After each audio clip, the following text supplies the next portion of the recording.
My name is Allan Avila, and it's really a pleasure to be here today to share the works of my PhD thesis regarding the investigation of these operators that, in a sense, generalize the Koopman operator beyond functions to objects such as vector fields, differential forms, and arbitrary tensor fields for that matter. So to begin with, I will first give some background.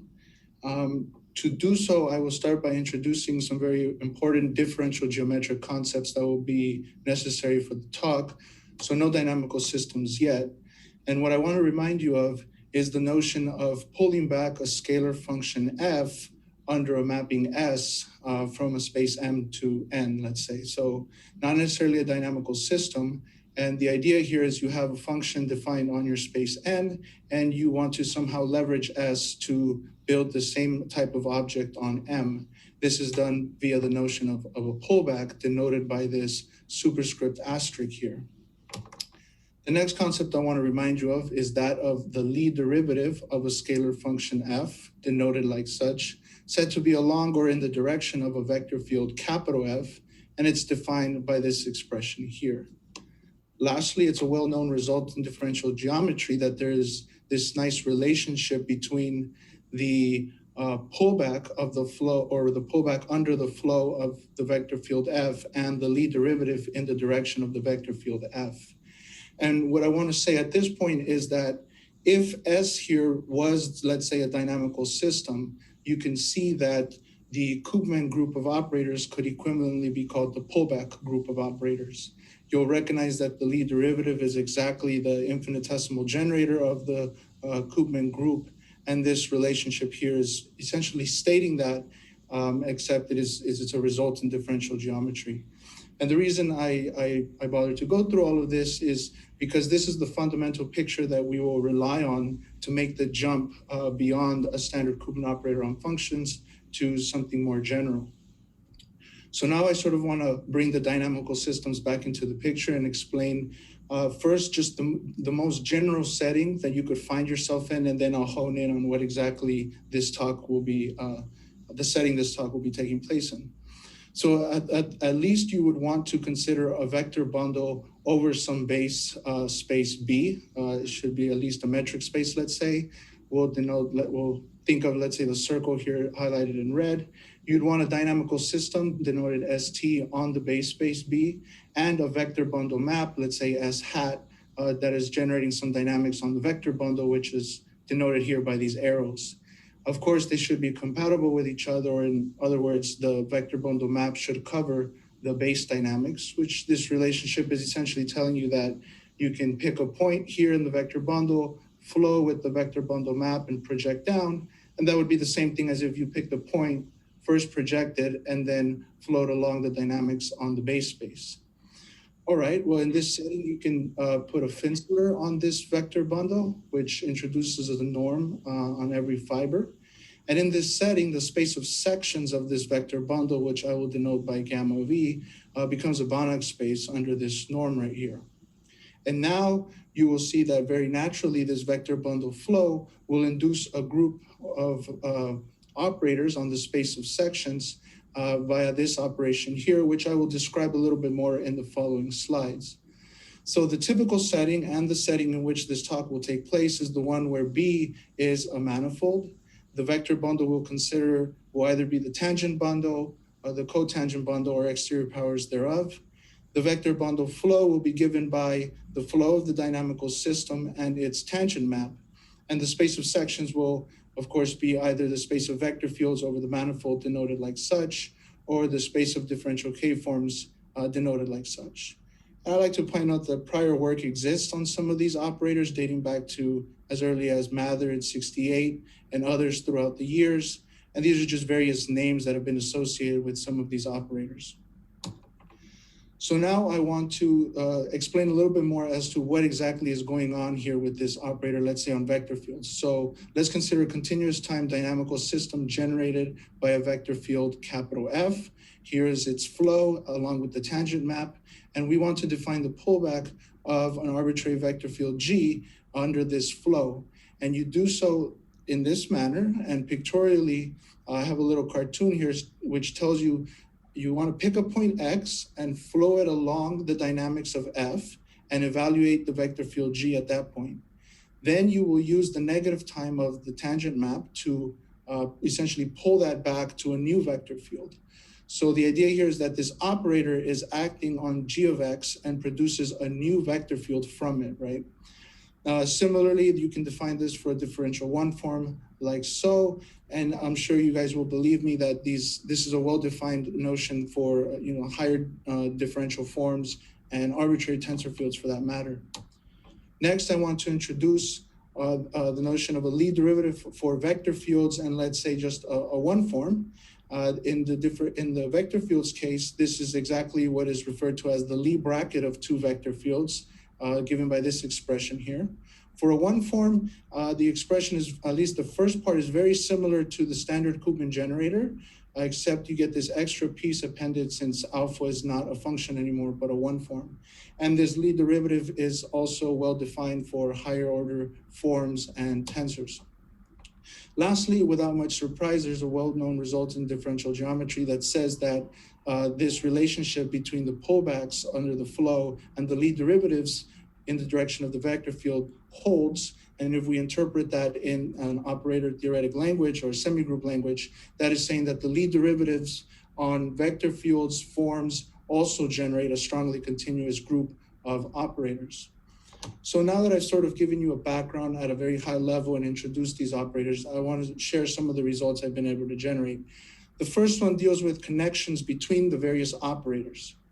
Before I do so, I'm going to establish some notation. So the Koopman operator on functions will be denoted by the letter U as is standard.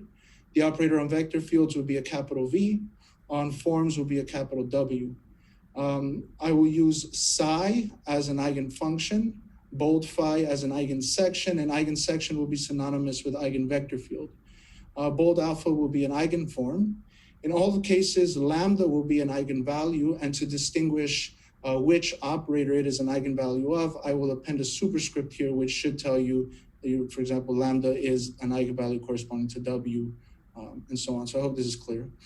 Of course, ST of F will denote the flow of a continuous time dynamical system generated by a vector field F. And in the discrete time setting, we'll just consider a map labeled S.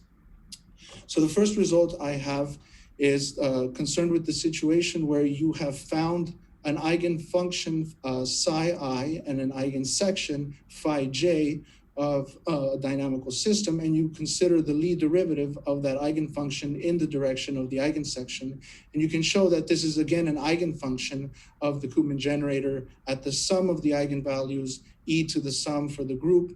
The same thing happens in the discrete time case, that's number 2 here. And number 3, if you consider an eigensection phi j to be at eigenvalue 0, and the eigenspace of this eigenfunction is one-dimensional, then psi is also an eigenfunction of this vector field phi j. And the way you can sort of interpret this is the well-known result that commuting matrices share eigenvectors, right? So the fact that this is at eigenvalue 0 tells you that the Lie bracket of phi j and f is 0, or that in a sense they commute.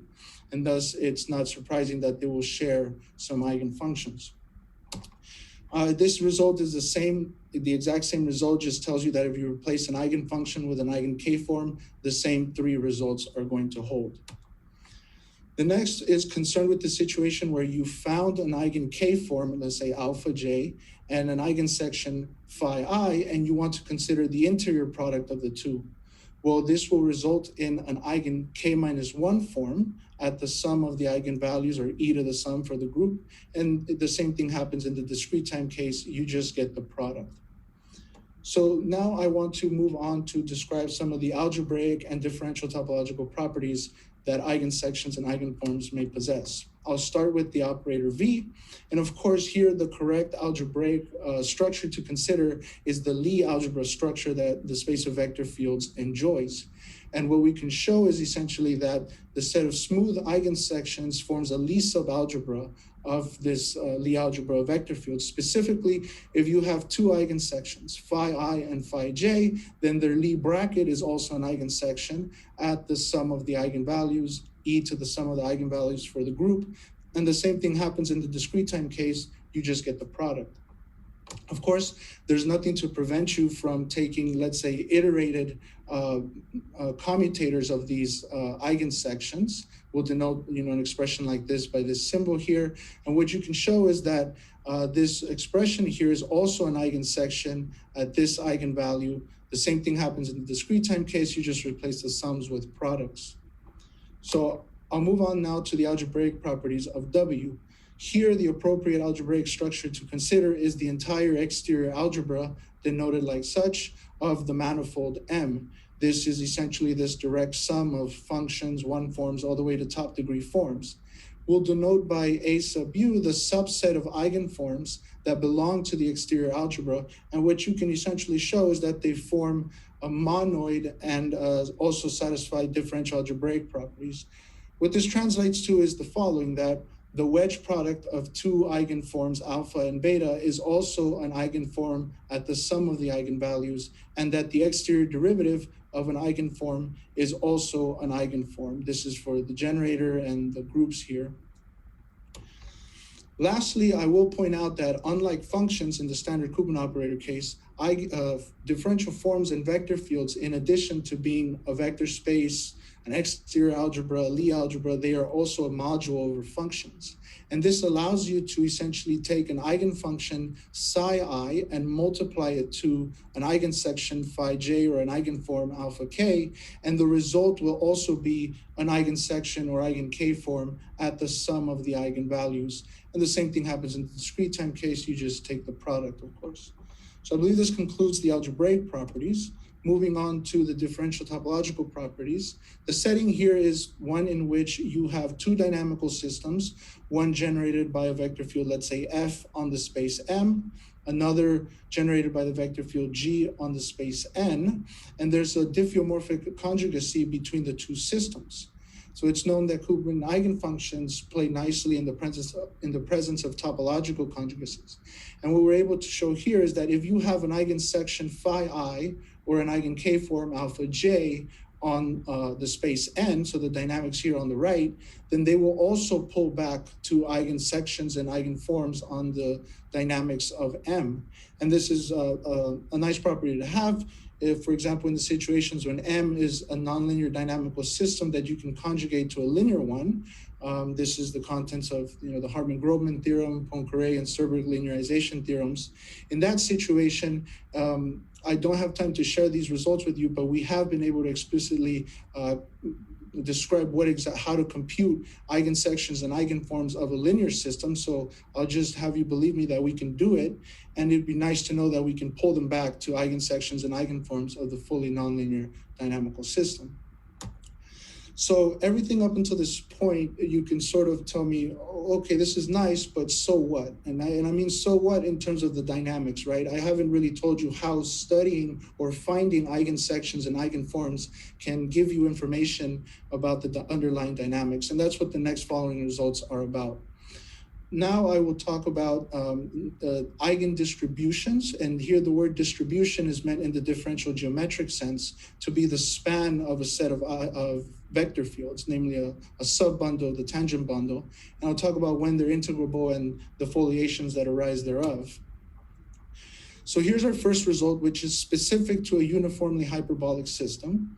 I'll denote by NS and NU the dimensions of the stable and unstable subbundles of a uniformly hyperbolic system. I will also assume that we have found a sufficient number of linearly independent eigensections of the operator V, and we will define two distributions, we'll call them eigen distributions, the stable and unstable one, to be the span of eigensections such that the real part of their eigenvalues is either greater than 0 for the stable or less than 0 for the unstable.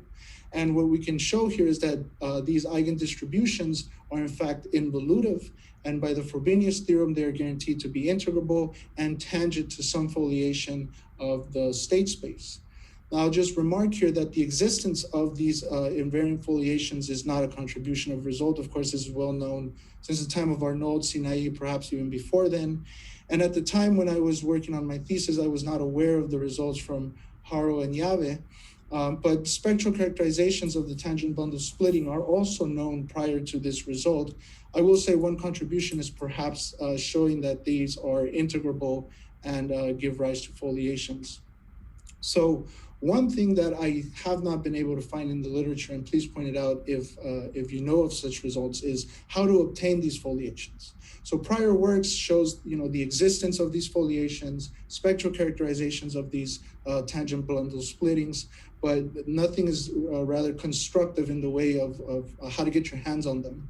And I'll motivate this result with the following exposition. So let's consider a collection of linearly independent one forms, gamma 1 through n minus d, not necessarily eigen one forms at this point, that span the annihilator of an eigendistribution. By definition, these one forms satisfy this relationship such that if you evaluate them on an eigensection, you get 0 for every I and j. And now if we further impose that these differential one forms are exact differential one forms, then of course they're the exterior derivative of some potential function psi j. And if you rewrite this condition, taking into account that they're exact, you get this relationship here. And if I were to read this to you in Koopman operator terms, this is saying that psi j is an eigenfunction of phi I at eigenvalue 0. Moreover, if you view this as a tangency condition between the level sets of psi j and the vector field phi I, you can sort of start to see how to piece together a result that involves some suitable eigenfunctions and their level sets yielding the foliations for which this eigendistribution is tangent to. So here's the formal result itself. We'll let delta sub phi be an eigendistribution d-dimensional spanned by d linearly independent eigensections of a not necessarily uniformly hyperbolic system. So these are arbitrary dynamics in this situation. And suppose you can find n minus d, where n is the dimension of the state space, joint linearly independent non-constant eigenfunctions psi 1 through psi n minus d at eigenvalue 1 of all of these operators.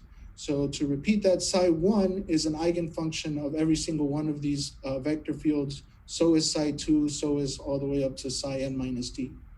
Then what you can show using the differential forms formulation of the Frobenius theorem is that this eigendistribution is integrable, hence there are some foliations for which it is tangent to, and you can show that the joint level sets of these eigenfunctions will implicitly define the integral manifolds that this eigendistribution is tangent to. So once again, it is the eigenfunctions of the eigensections that will give you the foliation. So now I will take a really brief excursion into Lyapunov exponents. I really only have one slide prepared on this, but I thought it was worth mentioning. So again, this is for uniformly hyperbolic systems, in which case the Lyapunov exponents are uniform on the state space. And what you can show is that the negative real part of the eigenvalue in the continuous time case, or the negative log of the real part of the eigenvalue, is a Lyapunov exponent of the dynamical system. And this can be shown with a simple calculation. I mean, this is just the definition here for a tangent vector of this eigensection here, right? A pointwise evaluation of this eigensection. And using some properties that it is an eigensection, you can carry out the calculation and get minus real part of lambda I at the end of the day. And the reason why I wanted to bring this up is because practically since the times of Koopman and von Neumann and the notions of entropy, it was known that Lyapunov exponents are not contained in the spectrum of the Koopman operator. And typically when you have positive Lyapunov exponents, the Koopman operator begins to have either a mixed or continuous spectrum, and the spectral analysis in these situations is much more delicate via the Koopman operator.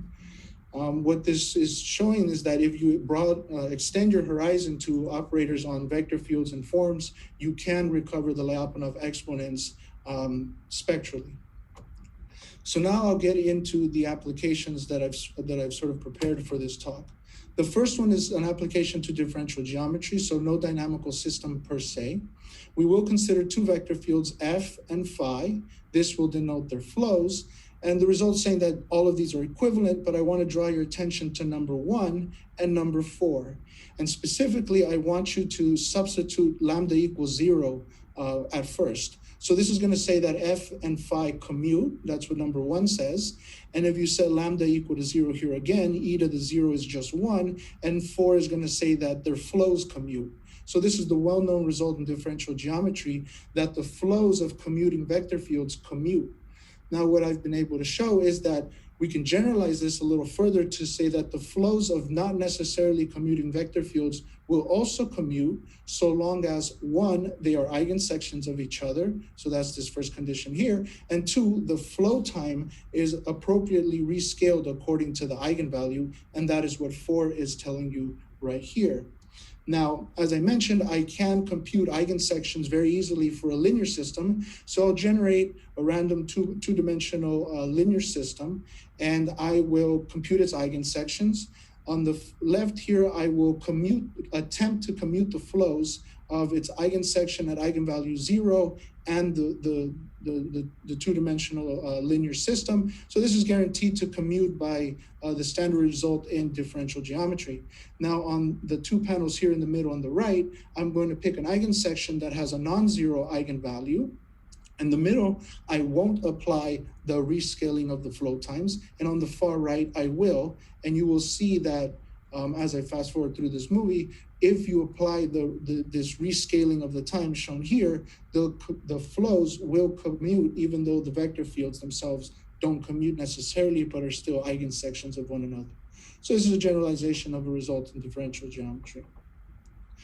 The last application that I wanted to share with you is essentially a spectral study of the Arnold's cat map by this operator on vector fields.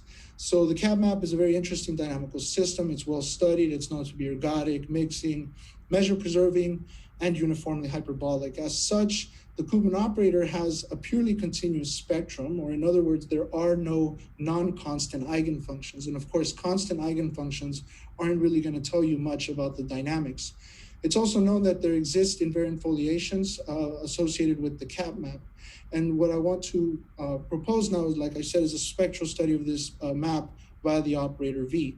So we'll denote by V sub U or V sub S the right eigenvectors of this matrix here.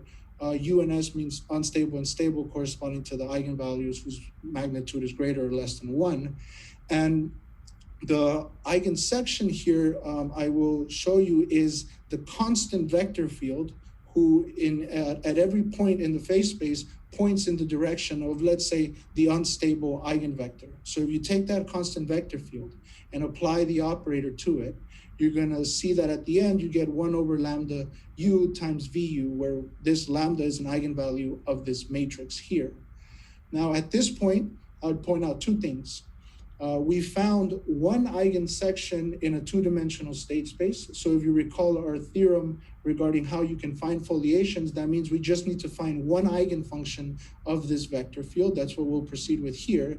But before we get there, I'll point out that if we take the natural log of this eigenvalue, or the minus natural log, which is what our result on the Lyapunov exponents showed, that's going to be precisely the natural log of lambda u, and that is exactly the Lyapunov exponent associated with the cat map, or at least one of them, right? All of this can be repeated for the stable eigenvector field. Now let's proceed to find an eigenfunction of the eigenvector field, phi u. The function we will consider is this. So apply the Koopman operator of the eigensection to it. The flow is very simple. You just add VUT.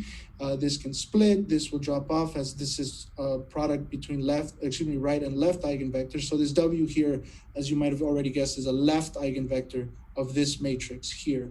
And of course, at the end, this shows that this is an eigenvalue, an eigenfunction of the eigensection at eigenvalue 1, right? So by our theorem, we're guaranteed that the level sets of this eigenfunction here are going to provide the foliations of the state space associated with the cat map. And that's exactly what I'm plotting for you here in this next slide. This is the stable eigenfunction and the unstable eigenfunction of the eigensections. And you'll see that they very clearly point in the direction of the stable and unstable directions, and as well foliate the torus. So this is all I had at the time. I'm a little bit under time. So I appreciate your attention. Here's my email if you wish to contact me. and I guess more time for questions. Yeah, can I ask something, please, about the Lyapunov exponent? Yeah. So I did not understand. So the Lyapunov exponent is a long time average, right? So can you? I don't understand how you can, how it relates to the spectrum of the Koopman operator. Not the Koopman operator, but the operator on vector fields or differential forms. Either way, it'll be up to a minus sign. But this right here is the definition of a Lyapunov exponent, correct? Here you would insert a tangent vector. I'm picking a specific tangent vector, one that is a pointwise evaluation of an eigensection. And you will see that if you use the properties that this is an eigensection, you can run through the computation and obtain an expression that is the real part of this eigenvalue. So, I mean, you can think of these eigensections as, members of the tangent bundle, right? So tangent vectors. And these Lyapunov exponents naturally describe the growth and contractions of tangent vectors in the tangent space. So it's not surprising that the eigenvalues of this operator on vector fields, or at least the real part, describes precisely those growth and decay rates. I'm not sure if that sort of satisfies your question. Yes, it makes sense. Thank you. Yeah, I left out the details of the calculation here just to not clutter everything, but intuitively that's what's going on. And Gary has another question. Hi, Gary. Hi, sorry, I won't turn on my camera because I've not been long out of bed. So your last example with the cat map, if you perturb this in a nonlinear way, some small nonlinear perturbation, then how would this look? Would you still have this inner product of X with WS? Is that something that's just nice because you have a linear map? So the nonlinear perturbation you're speaking of regards to the dynamical system itself, correct? That's right. Right. Yeah, this is something that I have certainly thought of because, like I said, I can compute eigensections and eigenforms of linear systems very easily. And I've investigated directions where, you might just add a slight, small nonlinearity to it and how that, what can be said there. And at the moment, I don't have any results in that direction yet. That's sort of... Okay, yeah, I guess I was trying to understand why you take the inner product, but that, excuse me, but that's because of the linearity of the map. Right, so we want to find an eigenfunction of this vector field, and the vector field's a rather simple one, right? It's just linear translation in the direction of the unstable eigenvector. And so this happens to be the simple eigenfunction that you need in this case. And you point out something very nice, that where all of these things are rather simple, right? It's a rather simple eigenfunction. It's a rather simple eigenvector field. Nevertheless, this has been a very pesky dynamical system in terms of the standard Koopman operator, where you have a purely continuous spectrum and things are much more delicate to carry out the analysis there. Yeah, I'm sure. I guess I don't know so much about that, but yeah, thanks for your talk, and let me know if you figure out the nonlinear case. Can you do numerics for any numerics for the nonlinear case? That is a good question. That is something we are currently pursuing with collaboration with Dimitri Giannakis and Tyrus Berry. I know they've reported on their spectral exterior calculus methodology in the last SIAM meeting, and we're working in that direction at this point to generate some numerics. Okay, thank you. Yeah, it's a great question, Gary. It's not as easy as DMD, let's put it that way. Yeah. Thank you for your attention, Gary. Slightly more complicated. Okay, Christian has... Okay, thank you. I have a question. Do you use the tangent bundle because its sections are global? Because I know even if I'm good, fiber bundle don't have global sections in general. That's yeah, I see your point. Typically, in the context of smooth dynamical systems or continuous time dynamical systems generated by vector fields, I would say the tangent bundle and cotangent bundles are the natural fiber bundles to consider. Of course, these operators are defined much more generally, right? As long as you have some vector bundle with a vector bundle map, you can repeat this procedure here. The bundle map won't necessarily be the tangent map. But I think for the context of these types of dynamical systems that I've spoken about, the tangent bundle is the natural bundle you would want to work in. Okay, thank you. And there is no problem if we consider an only local sections, I think, for a particular fiber bundle. I haven't thought about that too much, to be honest, but I don't see the problem as, I mean, you just have your operator restricted to those local sections where the fiber bundle is defined. Okay, thank you. All right, very nice. Any other questions? Going once, going twice. Just a quick question about the last slide, please.